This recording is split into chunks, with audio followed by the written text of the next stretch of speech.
హైదరాబాద్ లోని cycling track పై కాంగ్రెస్ నాయకులు వివాదాస్పదంగా పెద్ద కర్మల కార్యక్రమాన్ని నిర్వహించారు. ట్రాక్ పై గుండ్లు కొట్టించుకోవడం, వాటర్ ట్యాంకర్ తెప్పించుకొని స్నానాలు చేయడం ద్వారా ట్రాక్ ను దుర్వినియోగం చేశారు.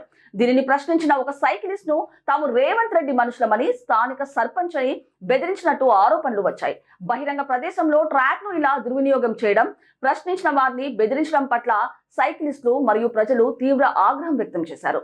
అధికారులు తక్షణమే చర్యలు తీసుకోవాలని డిమాండ్ చేశారు.